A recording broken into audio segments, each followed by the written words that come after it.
This is the city of Liverpool, and I guess it was only a matter of time before I made a video here. Now, if you were paying attention, you may have already noticed the road that we are going to be talking about. If not, then stick around, as this road is arguably one of the most historic pieces of road in the whole of the UK. Let's discuss it. One the trucker's eye.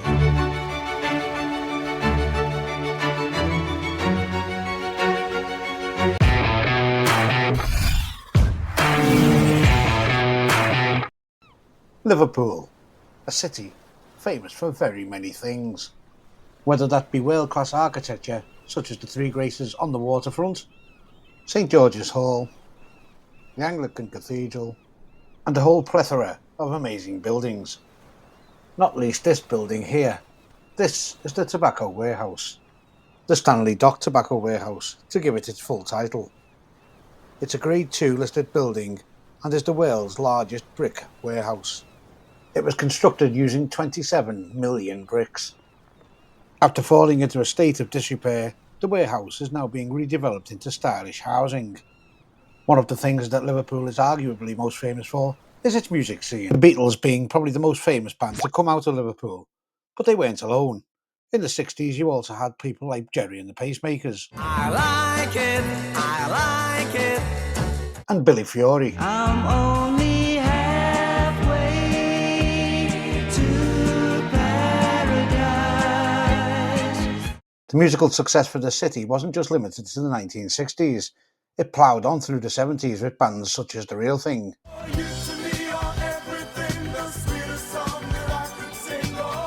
And on into the 80s with iconic bands such as A Flock of Seagulls. I wouldn't spend my life just wishing. Ironically, one of the most famous Liverpool bands is a band you've probably never even heard of. This band had been around for around 40 years, although they did take an 11-year hiatus in the mid-1990s. Get out those disco dancing shoes and listen to the sound of Carcass.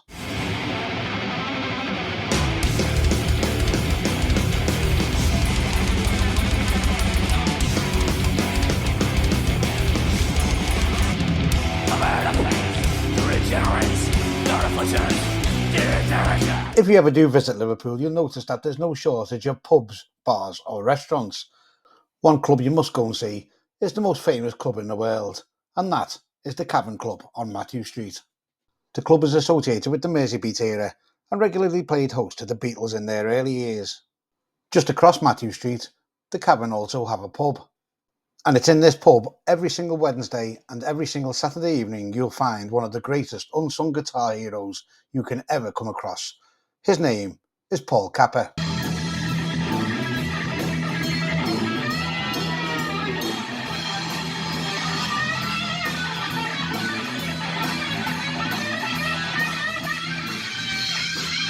Paul Capper has had a residency in the Cavern for over 23 years. And it's easy to see why.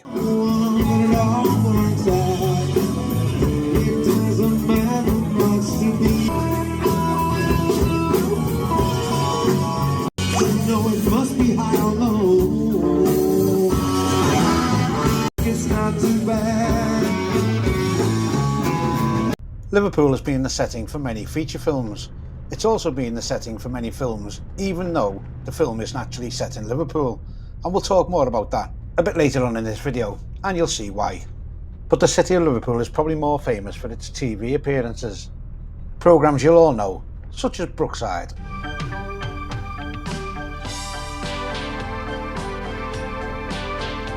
And do you remember Bread? Gotta get up, gotta get out, riding high and hitting the ground. Bread, of course, was written by Carla Lane. Carla Lane had previously had a sitcom in the form of the Liverbirds.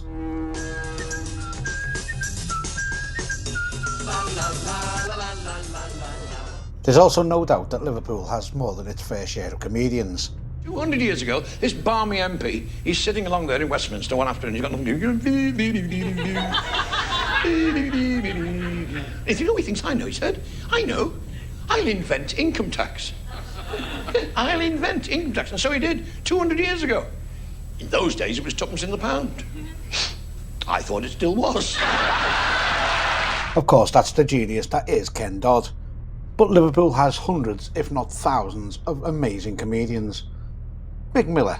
Next time you're on a plane, if you want a bit of a laugh, you know when the person next to you is fast asleep and they start leaning in your space? Put your life jacket on and get your oxygen mask and wake them up.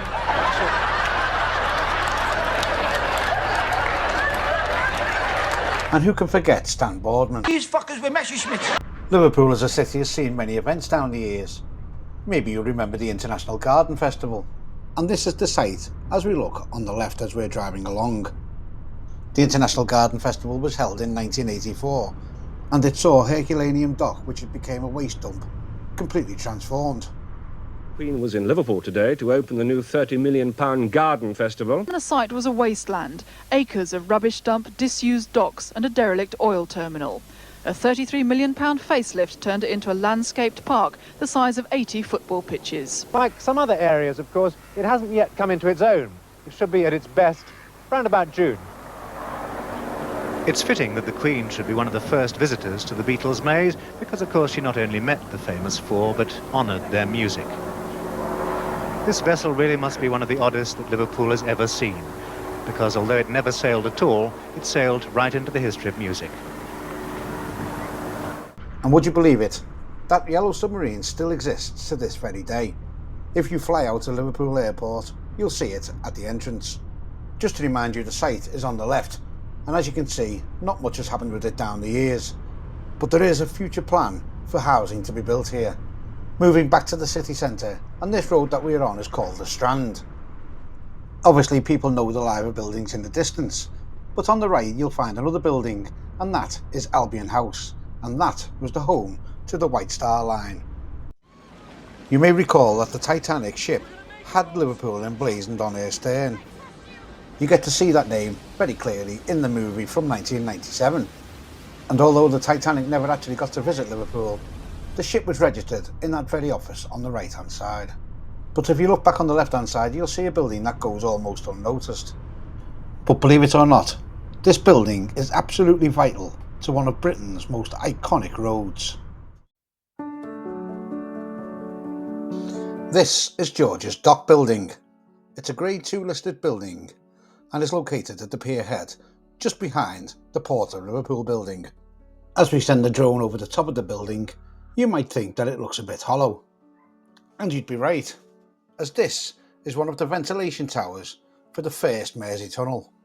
A quiz question that many people get wrong is how many Mersey tunnels does Liverpool have? The answer is 3. There's the 2 road tunnels, one between Liverpool and Birkenhead and one between Liverpool and Wallasey. But there's also a 3rd tunnel, which carries the trains. Over the course of the next 5 to 10 minutes, we're going to be talking about this first tunnel, as it is absolutely unique and brilliant. This is the entrance from the Liverpool side. You may have noticed they are doing some work near to the entrance of the tunnel. Up until a few years ago, one of the original Art Deco toll booths was still in place in the central reservation. Luckily these days, we can look back through time on Google Maps. You may have noticed a toll booth sitting outside George's Dock Building in the photograph a few moments ago. I'm not sure whether this is the actual same toll booth that sat outside the tunnel. Maybe somebody else would know and let me know in the comments. But one thing I can tell you is the reason that we are coming through here in the car rather than a truck is, as you can see on the floor, no HGVs are allowed. Now as we enter the tunnel, you'll notice that it looks like a semicircle. We're going to talk about this very shortly. There's a very specific reason why it looks like that. One of the first things you may notice is that traffic runs both ways, 2 lanes in each direction. This tunnel was built in the late 1920s and was opened in 1934. This tunnel has many unique features. In today's modern age, you would never find a tunnel with traffic going against each other, especially without separation. But also take a look on the right hand side. This tunnel even has branches that takes you to different exits, and on the return journey we'll take you through that branch. As I said earlier, HGVs are not allowed through this tunnel, but buses are. However, they do need to use the outside lane in both directions so as to avoid the curvature of the tunnel's roof. Sitting on the top deck of a bus while it goes through the Mersey Tunnel is an experience you probably won't forget. And here's another quirky feature of this tunnel. Did you know that it was actually legal to ride a bicycle through this tunnel? Well, it actually is. During certain times of the evening, you are allowed to ride your push bike through this tunnel. I've actually ridden a bike through this tunnel myself during the Liverpool to Chester bike ride. After completing just over 47 miles of the 50-mile journey, I got to the mouth of the tunnel in Birkenhead and got a puncture. Despite repairing the puncture, the tyre went flat again, and I was forced to ride up that hill in the tunnel on a flat tyre. You may have noticed in the video that we are now at the bottom of the tunnel. We are about to climb and head towards Birkenhead. You should have noticed the green refuge areas on the left hand side. This tunnel has 7 of them, all lettered from A to G. Work on the construction of those refuge areas started in 2004. They were built after a requirement was brought in following the Mont Blanc tunnel fire of 1999, which sadly killed 39 people. Amazingly, it was a design quirk of this tunnel that led to them having the space to build these refuge areas. And without that available space, this tunnel may now not be in operation. We continue to ascend towards Birkenhead. You may notice that there's solid white lines in this tunnel, and that's because changing of lanes is prohibited. However, the changing of lanes was not always prohibited within the tunnel. As we take the next 2 bends, you'll notice on the right hand side an offshoot. This is another branch of the tunnel. However, you will notice that you would have had to have made a right hand turn across the oncoming traffic to take this branch. This bend that we're on is also the longest bend within the tunnel itself. A long time ago, when we were kids, we'd play games such as spotting the Blackpool Tower before anybody else. Another favourite game was to spot the light at the end of the Mersey Tunnel, and I can tell you after being through this tunnel umpteen times that it's just around the next right hand bend. And just before we make it to that next right hand bend, you'll notice a bus coming the other way. Note how high he is in comparison with the inside lane on the roof of the tunnel. That could certainly be a costly mistake if you got in the wrong lane. You'll notice as we take the exit from the tunnel that the solid white lines disappear and we can now change lanes. This is to allow for you to go to different toll booths. Some are automatic and some have an attendant. You'll also notice that 2 cars make a left hand turn, and that's because there is a separate exit with a separate toll booth to head in a different direction. As we get to the booth to pay our toll, we get a very pleasant lady. Hello mate, you alright? Certainly am, you? Yeah, fine, thank you very much. Good. Cold though, isn't it? I've decided to leave this next bit in the video too. There's a good reason for it, and that's because these 2 1960s flyovers that were designed and built to connect to the Mersey Tunnel are going to be demolished. I won't go into too much detail about the plans moving forward for this area. One part of the plan, quite worryingly, is to direct more traffic via the Wallasey Tunnel. It's not as if the Wallasey Tunnel isn't already busy at peak times, so I'm not sure how this is exactly going to work. It is likely that work won't start for at least another 2 years. But whilst we're on this side of the tunnel, I'm going to take you over to the disused exit of that branch that we saw. And because I've deliberately driven over this flyover, I'm sort of heading in the wrong direction. But luckily, we have a video editor, so let's get over there.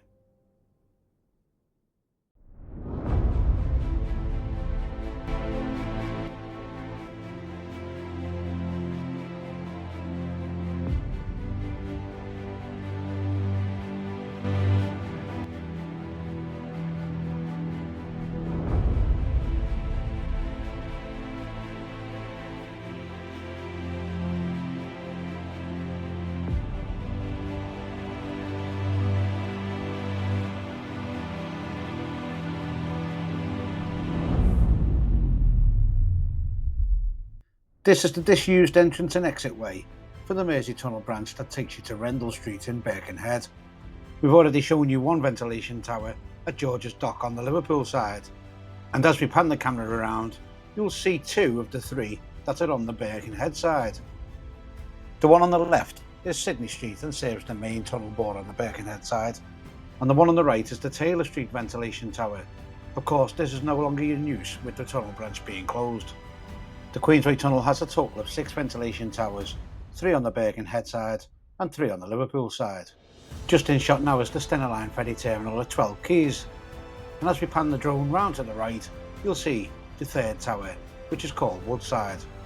And as we keep going, you'll get a great view of all three of the Birkenhead side's ventilation towers.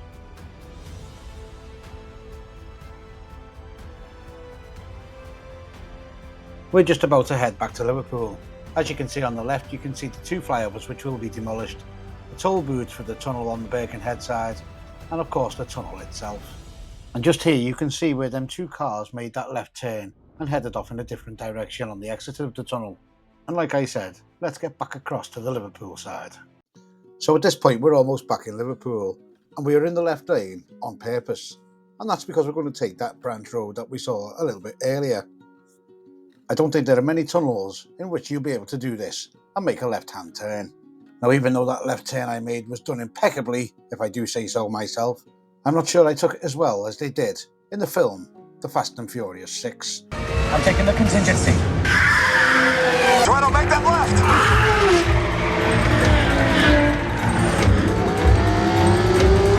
As we said earlier in the video, this tunnel has been in many films, even if the film wasn't actually set in Liverpool. This bit is from Harry Potter, where strangely, 1 minute they're at the Dartford crossing, and then the next, they're in the Mersey Tunnel.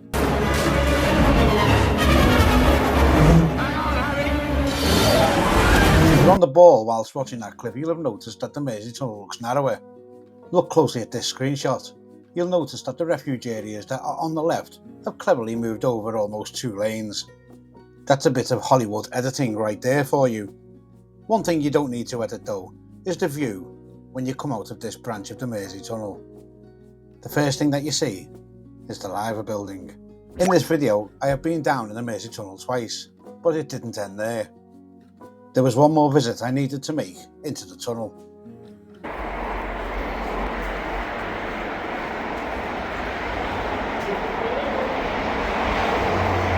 Watch that step there, mate, you don't fall down. Okay.